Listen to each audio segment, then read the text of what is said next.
Today I'm going to work on the installation of a QNAP TS-431X2.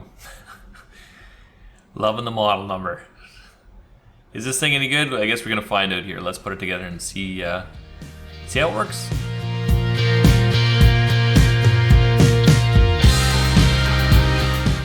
Let's unpack these drives and get them set up for the NAS.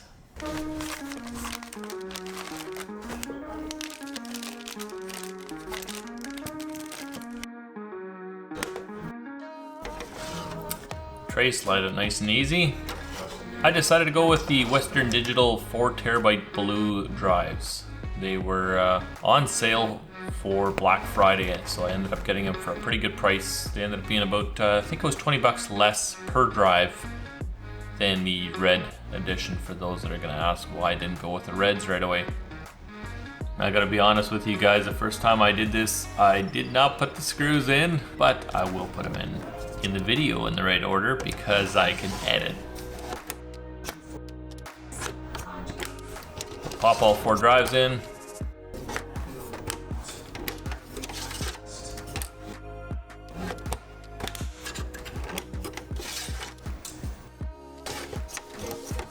Perfect, and we'll get her powered up.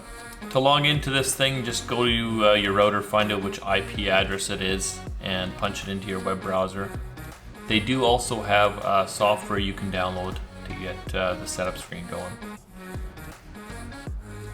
So that's all I did here, is just enter the IP address, and it got me to this page. I will blip through this because it took forever.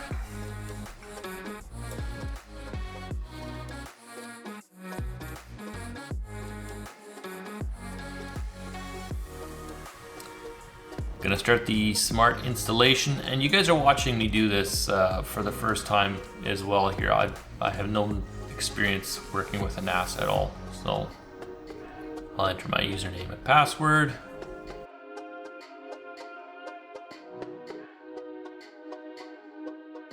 Punch in the date and time.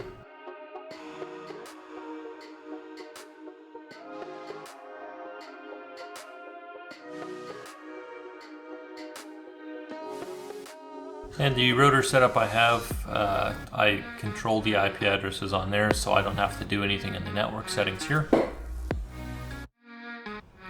Windows selected by default, and review the settings.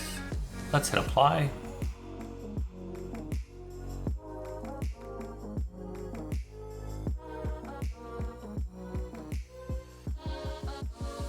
This process may take several minutes, and I assure you it did.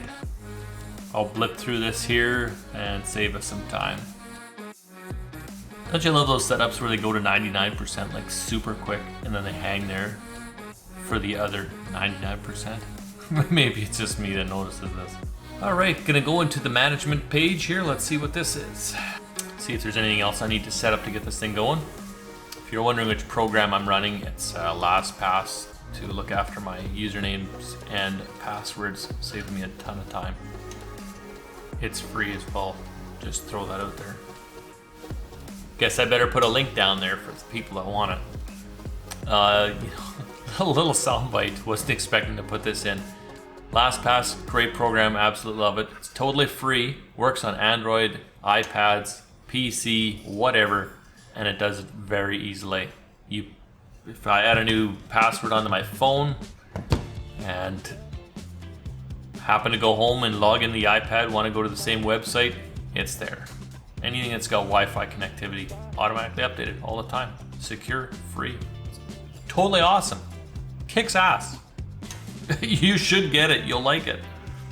Okay, so first thing, let's set up a volume. Now there's 4 drives in here.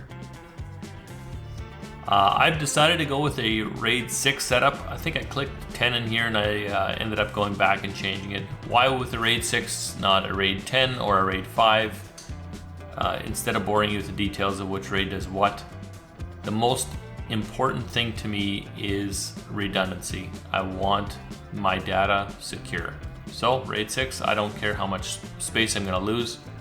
the stuff that's going onto this NAS is actually my stuff like my wedding videos or pictures from when we first got married. So that's just 20 years ago. I don't want to lose this information. I've gotten close in the past to losing it when a drive crashed, but I always back up my backups, so that saved me then. I'm hoping that this will be a nice redundant solution. And before I put all my eggs in that basket, I will keep a copy on a different drive as well.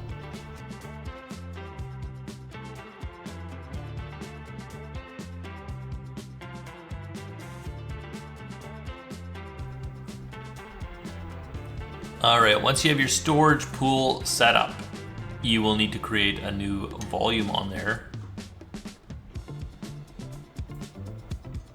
so that you can save your files. So we're going to do that right away.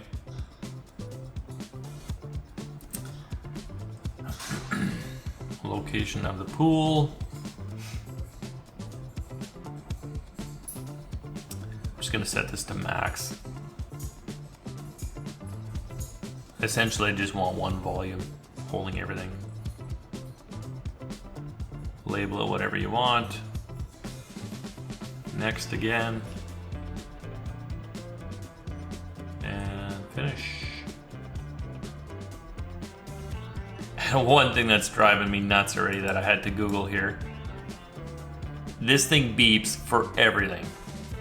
So I'll show you where to turn that off. Go into General Settings, onto the Hardware tab, and then Audio Alert, and uncheck those two things. Hit apply, close it out. Much happier. For the file system, there's files, or there's probably going to be some default folders in there. You can't delete them all. Just set up what you want your files to be. I'm just going to make one called Backup for the time being, and create that. And it says at the bottom there, currently only the admin account has full rights to it, and that's fine with me. That's all I need. I don't intend on sharing this with multiple people over different platforms anyway.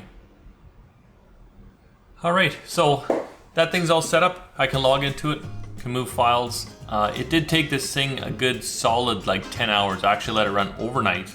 Came back the next morning and it was complete. I think it gave me it will require 11 hours to set up this drive. Once it was finished, I could copy whatever files I wanted onto it. I did test the RAID 10 before I tested the RAID 6. The RAID 10 is a lot faster and you only lose a little bit of reliability. Overall, review of this thing. The TS-431X2 made by QNAP. Hardware, fantastic job to the hardware team. Software team, wow. The software is like bringing a Swiss Army knife into your car to start it. You can probably smash around and get it done, but it's not the right way to do it. To me, it looks like they tried to do everything with this software, and you can do a little bit of everything, but nothing really, really well. For those of you that have been around for a while, who remembers this thing? The Linksys WRT54GL. I still remember this part number. Software on this thing was junk. The default software.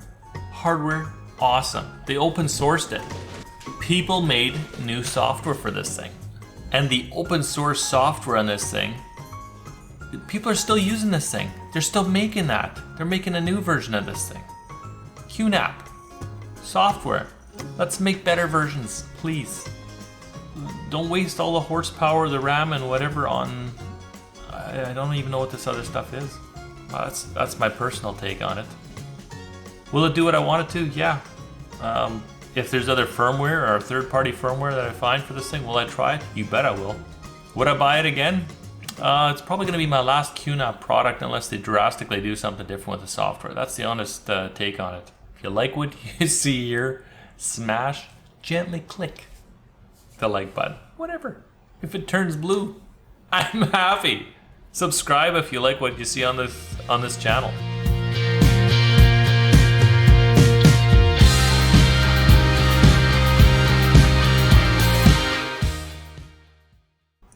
Smash the shit out of that button.